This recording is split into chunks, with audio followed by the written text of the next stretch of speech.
friends, welcome you all in my YouTube channel SLV classes. Guys, today we are going to discuss Commerce syllabus for UGC NET exam paper 2 subject code 08. But before starting this, I wanted to say something about my YouTube channel SLV classes. Guys, if you really like my contents and videos, please like, share, comment and subscribe and follow me on Instagram and my Facebook group. Guys, अगर आपको मेरी videos पसंद आती है तो आप उसे like करें, शेयर करें एंड सब्सक्राइब करना ना भूलें. Thank you. नाउ गाइस, अब स्टार्ट करते हैं कॉमर्स सिलेबस 2020 और 21 में क्या है. ठीक है, पहला यूनिट है आपका यूनिट 1 और टोटल यूनिट कॉमर्स सिलेबस में है 10 यूनिट्स हैं जो कि बहुत ही ज़्यादा इंपॉर्टेंट है. आप यहाँ पर देखेंगे कि यूनिट 1 यूनिट 2 में डिटेल्स क्या क्या हम लोगों को पढ़ने हैं ताकि हम लोग जेआरएफ क्लियर कर सके. ओके, तो जेआरएफ चाहिए तो बहुत ही ज़्यादा पढ़ना होगा. ओके गाइस, तो अब यूनिट 1 में क्या क्या पढ़ना है ये देखते हैं. यूनिट 1 आखिर है क्या? Business involvement and international business. ये सारे जो भी है टोटली डिपेंड है कॉमर्स पेपर 2 सब्जेक्ट कोड 08 पर. बट इसको बीकॉम के स्टूडेंट्स भी पढ़ सकते हैं और एमकॉम के स्टूडेंट्स भी पढ़ सकते हैं जो भी इससे रिलेटेड वीडियोस अपलोड हो रही है, क्योंकि वो सारे वीडियोस कॉमर्स पर है. तो ये सारी चीज़ें कॉमर्स के स्टूडेंट के लिए बेनिफिशियल होगा. वो कॉमर्स बीकॉम के भी हो सकते हैं और एमकॉम के भी हो सकते हैं. ओके, तो अब यूनिट देखते हैं. यूनिट 1 में क्या है? Business involvement and international business. Okay guys, concepts and elements of business पढ़ेंगे. Economic involvement, economic systems, economic policy में क्या क्या आएगा? Monetary and physical policies. ठीक है, ये सारे जो भी मतलब नेट देने वाले हैं, तो जो कॉमर्स के स्टूडेंट होंगे उन लोगों को ये सारी चीज़ें पहले से ही पता होगी कि ये किस बारे में बात हो रही है. ओके, कि मॉनेटरी क्या होता है, फिजिकल क्या होता है, समझ में आया? Political involvement, role of government in business. Legal involvement, consumer protection act, FEMA, socio cultural factors and their influence on business. ठीक है, उसका इन्फ्लुएंस क्या है बिजनेस पर, ये सारी चीज़ें पढ़ना है, डिटेल्स पढ़ना है. ठीक है, एकदम डीप में जाके, क्योंकि जेआरएफ चाहिए तो पूरा डीप नॉलेज होना चाहिए, तभी तो आप लोग रिसर्चर बन पाओगे, तभी तो कुछ रिसर्च करोगे. तो डीप नॉलेज बहुत ही ज़रूरी है. फिर corporate social responsibility CSR, scope and importance of international business, globalisation and its drivers, modes of entry into international business. अब यहाँ पर देखिए इंटरनेशनल बिजनेस आ गया है.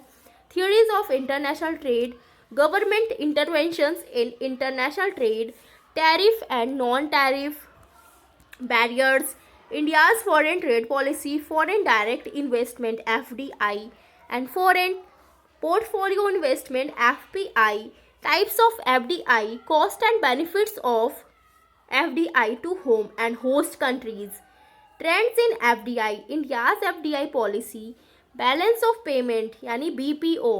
ये BPO आप लोगों ने बीकॉम और एमकॉम में जरूर पढ़ा होगा. Okay, importance and components of BPO, regional economic integration, levels of regional economic integration, trade creation and diversion effects, regional trade agreements, European Union EU, ASEAN, SAARC, NAFTA, international economic institutions, IMF, World Bank, UNCTAD, World Trade Organization यानी WTO, functions and objectives of WTO, agriculture and agreements, GATS, TRIPS and trip. ये बहुत ही ज़्यादा important है. ये gets, trips and trip, इस पर तो ज़रूर से ज़रूर क्वेश्चन आते हैं. ठीक है, तो डिटेल में जाके आप लोगों को जानना बहुत ही ज़रूरी है. ओके गाइज, बहुत सारे क्वेश्चंस आते हैं ये सारे यूनिट से. Unit 2 accounting and auditing. ये टोटली आप पर किस पर बेस्ड है? अकाउंटिंग पर और ऑडिटिंग पर. Basic accounting principles, concepts and postulate, partnership accounts में क्या क्या आएगा? एडमिशन, रिटायरमेंट, डेथ, डाइसोल्यूशन, इंसॉल्वेंसी और पार्टनरशिप फर्म. ठीक है, ये सारे आपके आ गए पार्टनरशिप अकाउंट में. ठीक है, ये सारे न्यूमेरिकल बेस्ड क्वेश्चन होते हैं और कभी कभी ऐसे भी पूछ लेता है थ्योरी में भी, लेकिन ऐसे जब भी पूछेगा तो न्यूमेरिकल ज़्यादा लेंथी नहीं देगा क्योंकि इतना टाइम नहीं होता है. ठीक है, corporate accounting, issue forfeiture and reissue of shares, liquidation of companies, acquisition of merger, amalgamation and reconstruction of companies, holding company account, cost and management accounting, marginal costing and break even analysis, standard costing. ठीक है, ये सारी चीज़ें पढ़ना बहुत ही ज़रूरी है. Budgetary control, process costing, activity based costing, ABC, costing for decision making, life cycle costing. Okay, target costing, kaizen costing and GIT, financial statement analysis. क्या है इसमें? Ratio analysis, funds flow analysis, cash flow analysis, human resource.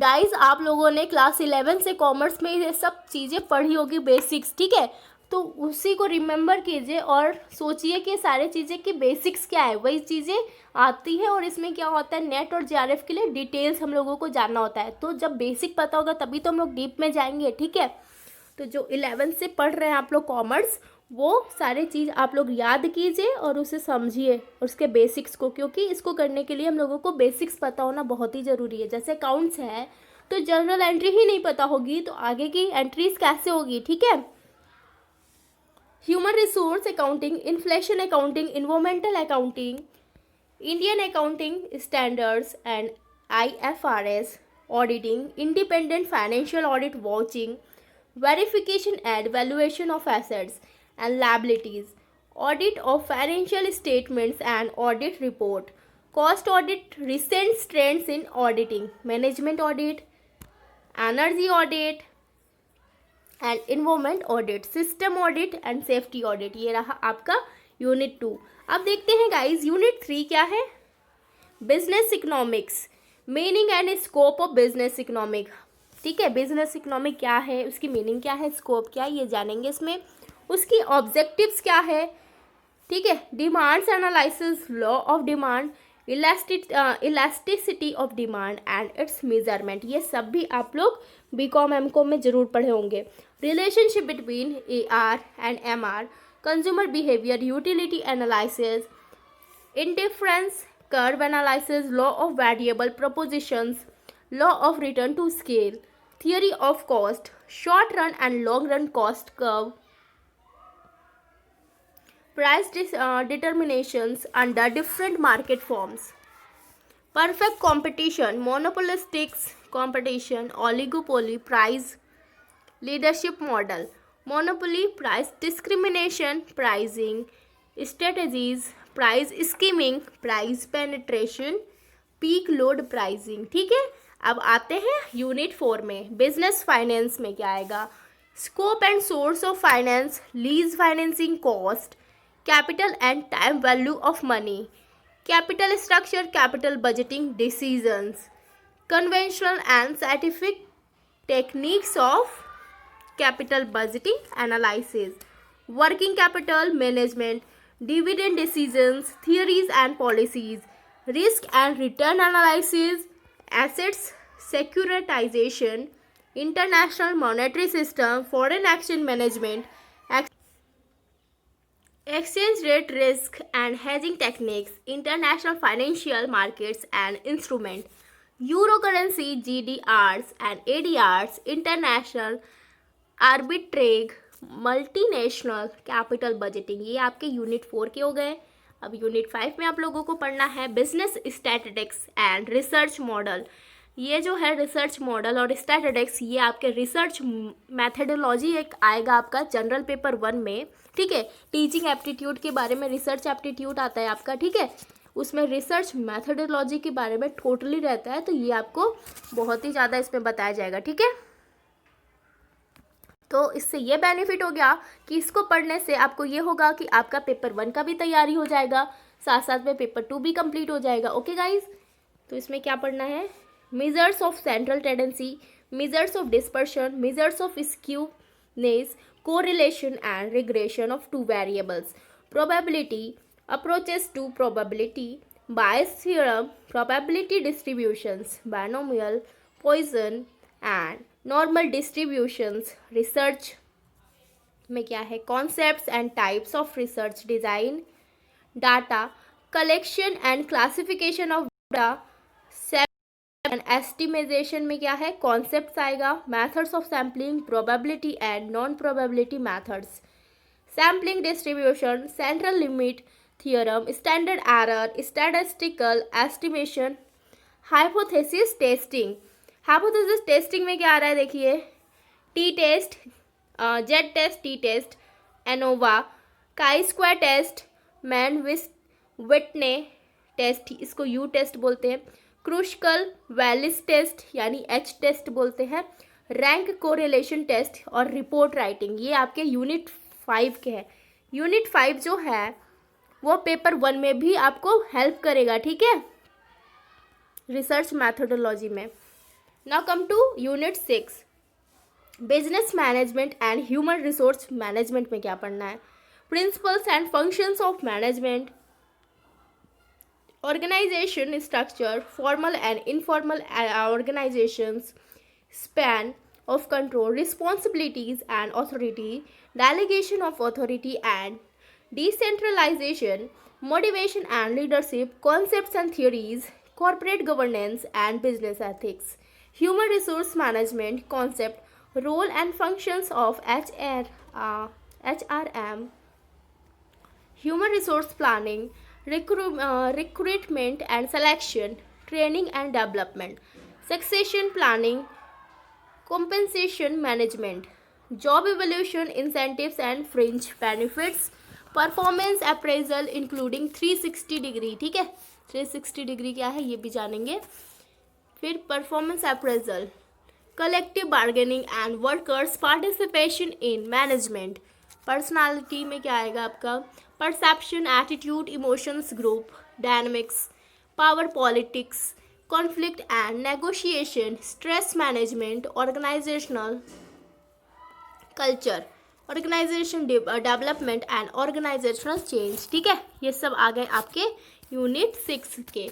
अब unit 7 में है banking and financial institution में क्या आएगा, overviews of Indian financial system, क्या है इसमें, types of bank, commercial bank, regional rural bank जिसको कि RRBs बोलते हैं, foreign bank, cooperative banks, reserve bank of India, ठीक है, ये टाइप्स ऑफ बैंक हो गए। अब फंक्शंस ऑफ बैंक देखते हैं, role and monetary policy management, banking sectors reform in India, ठीक है, Basel norms, risk management, NPA management, financial market, money market, capital market, ठीक है, तो यहाँ पे डिफरेंसेस वगैरह भी आएंगे कि मनी मार्केट और कैपिटल मार्केट और फाइनेंशियल मार्केट में डिफरेंस क्या है। फिर है government securities, financial institutions, development finance institution DFIS, non banking financial company NBFC, ठीक है, mutual fund, pension funds, financial regulators in India, ठीक है। यहाँ पर एक चीज़ है, ध्यान दीजिए, नॉन बैंकिंग फाइनेंशियल कंपनी, ठीक है, इसमें क्या आएगा, म्यूचुअल फंड्स, पेंशन फंड्स, ठीक है। फिर है financial regulators in India, financial sectors reform including financial inclusions, digitisation of banking and other financial services. अब डिजिटल है तो इसमें इंटरनेट तो ज़रूर आएगा, यानी internet banking, mobile banking, digital payment system, insurance में क्या आएगा, types of insurance, life and non life insurance, ठीक है। फिर आएगा आपका risk insurance, risk classification and management, factors limiting the insurability of risk, reinsurance, regulatory framework of insurance, IRDA and its role. अब ये हो गया आपका यूनिट 7 कंप्लीट। अब यूनिट 8 में क्या है, मार्केटिंग मैनेजमेंट, ठीक है। अब इसमें क्या है, marketing concepts and approaches, marketing channels में क्या क्या आएगा, marketing mix, strategic marketing planning, marketing segmentation, targeting and positioning, product decisions, concepts, product line, product mix decision, product life cycle, new product development, pricing decision, factors affecting price determinations, pricing policies and strategies, promotion decision, role of promotion in marketing, फिर आएगा promotion methods में क्या क्या आ रहा है, advertising, personal selling, publicity, sales promotion, tools, techniques, promotion mix, distribution decisions, channels of distribution, channel management, consumer behaviour, consumer buying and process. ठीक है, अब यहाँ पे है factors influence consumer buying decision, service marketing, trends in marketing, social marketing, online marketing, green marketing, direct marketing, rural marketing, CRM, logistics management. ठीक है, ये आपका 8 हो गया। अब यूनिट 9 में आप लोगों को क्या पढ़ना है, लीगल एस्पेक्ट्स ऑफ बिजनेस। अब यहाँ पर जो भी है वो लीगल के बारे में बात कर रहे हैं, कानूनी तौर पे जो होता है। ठीक है, Indian contract act 1872, elements of a valid contract, capacity of parties, free consent, discharge of a contract, breach of contract and remedies against breach, quasi contract, special contract, contract of indemnity and guarantee, contracts of bailment and pledge, contracts of agency, sales of gold 1930, sale and agreement to sale, doctrine of caveat emptor, rights of unpaid seller and rights of buyer, negotiable instrument act 1881, types of negotiable instrument, negotiable and assignment, dishonor and discharge of negotiable instrument, the Companies Act 2013, nature and kinds of companies। Okay, समझ में आ रहा है ना क्या क्या पढ़ना है, company formation, management, meetings and winding up of a joint stock company, limited liabilities partnership, structure and procedure of formation of LLP in India, the Competition Act 2002, objectives and main provisions, the Information Technology Act 2000, ये भी है।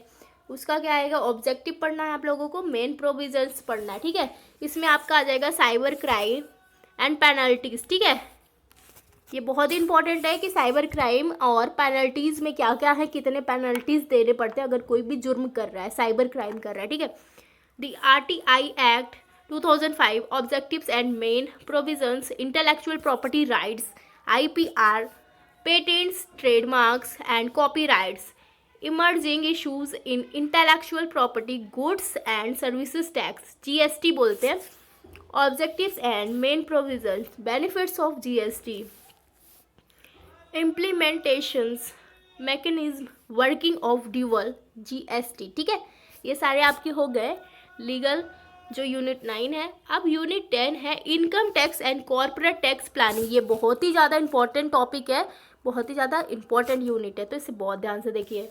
Income tax में क्या आएगा, basic concepts, residential status and tax incidence, exempted incomes, agricultural incomes, computation of taxable income under various heads, deduction from gross total income, assessment of individuals, clubbing of incomes, international taxation, double taxation and its avoidance mechanism, transfer pricing, corporate tax planning, concepts and significance of corporate tax planning, tax avoidance versus tax evasion। ठीक है, techniques of corporate tax planning, tax consideration in specific business situations or by decisions, own or lease an asset, retain, renewal or replacement of asset, shut down or continue operations,